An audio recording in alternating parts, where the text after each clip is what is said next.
नमस्कार, आप देख रहे हैं पीओ भारत और आपके साथ मैं हूं अर्पिता। तो आज हम बात करने वाले हैं कन्हैया कुमार की उस ताकत की, जिसे एक बार कांग्रेस छूट दे दे या फ्री हैंड दे दे तो कन्हैया कुमार बिहार की राजनीति को जमीन से लेकर आसमान तक बदल सकते हैं, काया पलट कर सकते हैं। तेजस्वी यादव से लेकर चिराग पासवान तक, नीतीश कुमार तक सबको चैलेंज कर सकते हैं। आखिर कन्हैया कुमार में ऐसी कौन सी ताकत है? कन्हैया कुमार की वो मजबूत कड़ी क्या है? और सबसे बड़ा सवाल ये कि कन्हैया की ताकत को कांग्रेस पहचान क्यों नहीं रही? और अगर पहचान गई है तो फ्री हैंड किया क्यों नहीं जा रहा है? कन्हैया को खुलकर बिहार में काम करने का मौका क्यों नहीं मिल रहा है? कई सवाल हैं। इन सभी सवालों के सटीक जवाब और सटीक विश्लेषण के साथ प्रदीप झा सर हमारे साथ जुड़े हुए हैं, पॉलिटिकल आइडिया के संपादक है। सर, आपका चर्चा में बहुत बहुत स्वागत है।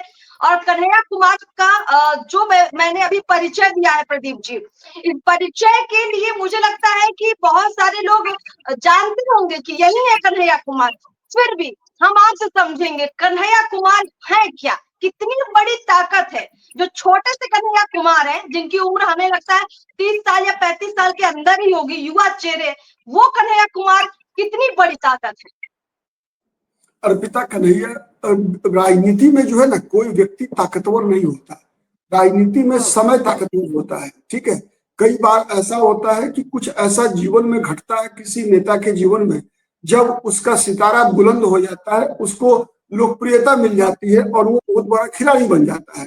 तो कन्हैया कुमार के जीवन में भी 16 फरवरी, ठीक है, 2016 की जो घटना है, शायद 2016 ही था ना जो जेएनयू वाला घटना थी। ठीक है, तो जवाहरलाल नेहरू विश्वविद्यालय में तो अब तक जो है 50 छात्र संघ के अध्यक्ष बने, लेकिन कन्हैया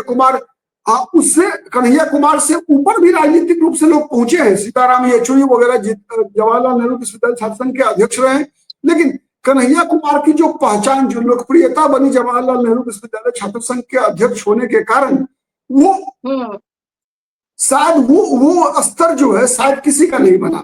उसके पीछे कारण था क्या कि आप याद कीजिए 16 फरवरी को जो घटना घटी थी जवाहरलाल नेहरू विश्वविद्यालय में, भारत तेरे टुकड़े होंगे, इंशाअल्लाह इंशाअल्लाह। उसके बाद तो एक छवि क्या बन गई कन्हैया कुमार की, उसका नकारात्मक छवि बनाया। बीजेपी ने कहा कि ये देशद्रोही है, लेकिन कन्हैया कुमार ने कहा कि नहीं, देशद्रोही हम नहीं है। हम बात किसकी कर रहे हैं? तो बात कर रहे हैं वही चली गई कम्युनिस्ट थॉट ऑफ फिलोसफी जो होता है ना, उस पर चली गई वो की बातें। ठीक है, कि भारत की आर्मी जो है वहां पर माने दुराचारी है, ये वो है, मतलब जो एक नैरेटिव तैयार करने की होती है। उसका साइड इफेक्ट क्या हुआ? दो प्रकार का हुआ कि एक तो जो बीजेपी के समर्थक, जो हिंदुत्ववादी लोग थे, उन लोगों के लिए कन्हैया कुमार खलनायक बन गया। मतलब पूरे देश भर में सबसे घटिया आदमी बन गया कन्हैया कुमार। लेकिन जो बीजेपी विरोधी लोग थे, जो हिंदुत्व विरोधी लोग थे, उनके बीच में कन्हैया कुमार हीरो बन गया, नंबर एक। नंबर टू, उसके बाद फिर क्या हुआ कि 2 वर्षों के बाद, तब तक बीच में जेल यात्रा वगैरह भी हुआ कन्हैया कुमार का। जगह जगह जाने पर कहीं पर जो है थप्पड़ का इस्तेमाल हुआ, कहीं पर कालिक पोती गई मुंह में। तो जितना ये थप्पड़ लग रहा था, जितनी कालिक पोती जा रही थी, उतने बड़े स्टार कन्हैया कुमार बनते जा रहे थे, नंबर एक। और ये स्टार बनते बनते फिर जेल की यात्रा हुई, जेल से छूट कर आए। जेल से छूट कर आने के बाद कन्हैया कुमार ने पार्टी बदल लिया, सीपीआई से वो आ गए कांग्रेस पार्टी में। ठीक है, इसलिए कि लगा कन्हैया कुमार को कि सीपीआई की राजनीति में, वो जो संसदीय राजनीति है उसमें उनको प्रवेश नहीं मिलेगा, क्योंकि जिस राज्य बिहार से आते हैं कन्हैया कुमार, वहां पर सीपीआई का अब आधार ही खत्म हो चुका है। तो बेगूसराय से सीपीआई के टिकट पर चुनाव लड़कर कन्हैया कुमार ने देख लिया कि, और महसूस कर लिया कि अब सीपीआई का बिहार में कोई आधार नहीं बचा। तो फिर कन्हैया कुमार राहुल गांधी के साथ हो लिए, भारत जोड़ो यात्रा, न्याय यात्रा, सब में साथ रहे। एनएसयूआई का प्रभारी बनाया गया कन्हैया कुमार को। और उसके बाद अभी, लेकिन ये लोकप्रियता एक तरफ कन्हैया कुमार को हीरो बना रही थी। शाहीन बाग आंदोलन याद होगा आपको, फिर CAA लागू होता है, CAA का विरोध करने में जो लोग लगे हुए थे, उनके लिए बीच में कन्हैया कुमार एक बड़े स्टार थे। आपको याद होगा कि उस आंदोलन से 2-3 नाम निकल कर आया था, एक कन्हैया कुमार का, दूसरा शर्जील इमाम का। शर्जील इमाम आपको याद है, चिकन ने काटने की बात जो बोलने वाले लोग। तो ऐसे लोग से फिर ये जो एक थी साहिला रशीद, ठीक है, जम्मू कश्मीर की। तो ये सब मिलकर जो है एक टीम ऐसी बनी जो जो हिंदुत्व विरोधी, बीजेपी विरोधी कह लीजिए, राष्ट्रवाद विरोधी जो तत्व थे, उनके बीच ये लोग स्टार बन गए। फिर जब कांग्रेस में गए तो आप धीरे धीरे देखिए, कन्हैया कुमार के कांग्रेस में जाने के बाद कन्हैया कुमार राहुल गांधी से ज्यादा इफेक्टिव रहे हैं। मैं बता रहा हूं, कांग्रेस का वामपंथीकरण हुआ है कन्हैया कुमार के कांग्रेस में जाने के बाद। इसलिए कन्हैया कुमार को आप अंडर एस्टिमेट मत कीजिए। कन्हैया कुमार ने पूरे कांग्रेस को बदल दिया है। राहुल गांधी को ये कन्विंस करने में सक्षम हो गए हैं कि नहीं, कांग्रेस की जो पुरानी विचारधारा, मतलब प्री राहुल गांधी के अभी का जो राहुल गांधी है, इसके पहले का जो राहुल गांधी, इससे पहले का जो 47 तक का, पीछे चले जाइए जवाहरलाल नेहरू तक का। अब तो राहुल गांधी ये भी कहते हैं कि हमारे पूर्वजों ने गलती किया था मंडल आयोग का विरोध करके, बाबा साहब भीमराव अम्बेडकर का अपमान करके हमारे पूर्वजों ने विरोध किया था। ठीक है, तो ये सब चीजें हो रही है, बहुत सारी चीजें हो रही है। ये जो आपने बात कही ना सर, कि कन्हैया कुमार ने वैचारिक रूप से जो बदलाव किए हैं कांग्रेस के अंदर, राहुल गांधी के जहन को जो थोड़ा बहुत बदला है, क्योंकि कांग्रेस राहुल गांधी के सहारे जिस तरीके से आगे बढ़ रही थी, 2014 का वो वक्त आपको याद होगा, पुरानी रणनीतियों पर काम कर रही थी। कांग्रेस को क्या मिल रहा था? ना तो पॉपुलैरिटी मिल रही थी, ना सफलता मिल रही थी। पूरे देश भर में कांग्रेस कहीं ना कहीं गड्ढे में जा रही थी। यही कन्हैया कुमार जब धीरे धीरे अंदर घुस गए कांग्रेस के, और वैचारिक रूप से कांग्रेस को एक अलग रास्ते पर लेकर निकले, और कहीं ना कहीं राहुल गांधी को एक दोस्त की तरह, एक फ्रेंड की तरह डील करने लग गए कन्हैया कुमार। तो कहते हैं ना कि यहाँ नेता से ज्यादा दोस्ताना जो व्यवहार कन्हैया कुमार का राहुल गांधी के साथ रहा, कन्विंस हुए राहुल गांधी काफी हद तक, और उसका असर दिखता है उनके बोलचाल में, भाषा में। ठीक आपने कहा कि अपनी ही सरकारों का कई बातों में उन्होंने विरोध किया है, कई मुद्दों पर, कई बड़े बिल पर भी उन्होंने खुलकर कहा है।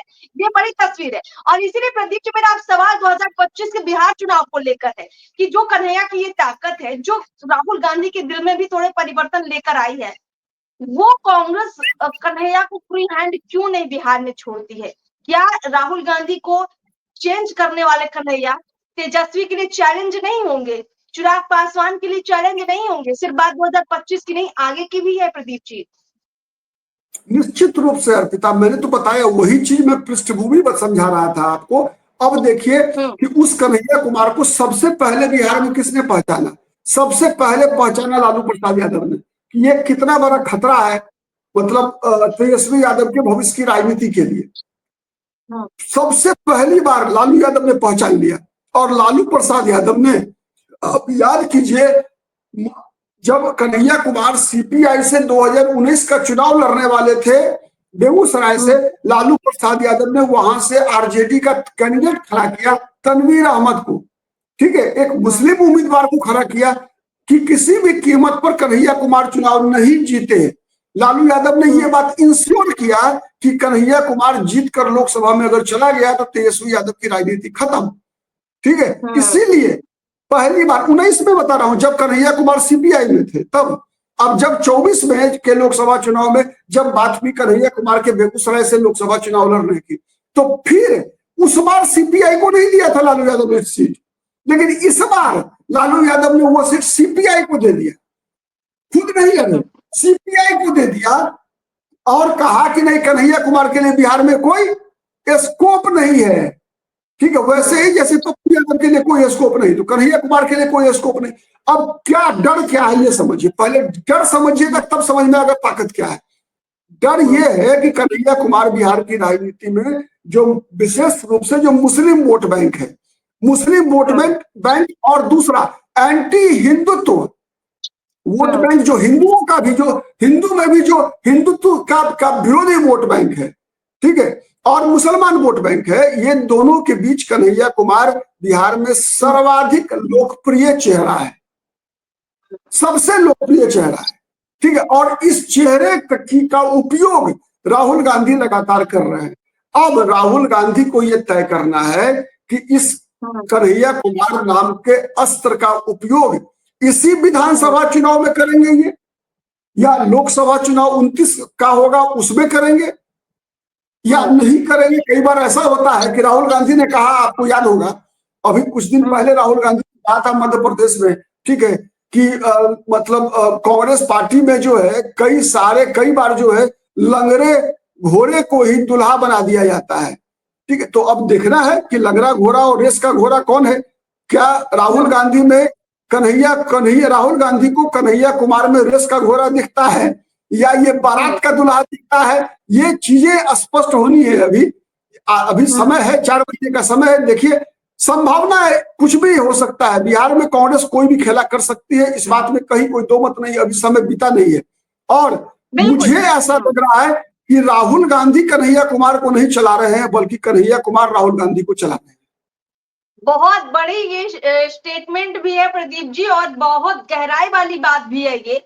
आप देखें तो राहुल गांधी का जो इतना लंबा करियर हमने सबने देखा है, बार बार कोई उन्हें पप्पू बुलाता है, कभी उनके इतने मजाक बनते हैं, कभी खुद कांग्रेस पार्टी के नेता उनको सीरियसली नहीं लेते हैं, कभी उनकी बहन से तुलना होती है, कभी किसी से तुलना होती है।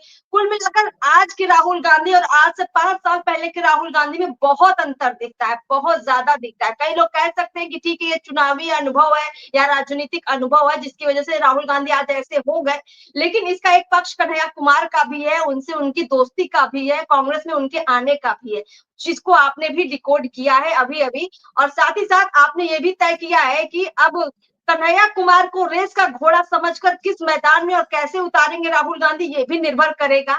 और ये बड़ा दिलचस्प होगा कि इसी चुनाव में वो तैयारी दिखेगी या आगे की वो तैयारी 2029 में दिखेगी। कुल मिला के प्रदीप जी इतना तो तय है कि अगर अभी भी कांग्रेस इस मौके को लपक ले तो बड़ा फायदा बिहार में उसे हो सकता है। खैर, आगे क्या करेगी कांग्रेस, किस रणनीति पर काम करेगी, कन्हैया कुमार के दिमाग में क्या चल रहा है, वो खुद क्या करना चाहते हैं, ये तमाम सवाल भी है जिन पर आगे भी हम लोग चर्चा करेंगे। चलिए, बहुत बहुत शुक्रिया इस खास खबर पर चर्चा करने के लिए और इतनी सटीक विश्लेषण के लिए। बहुत बहुत शुक्रिया।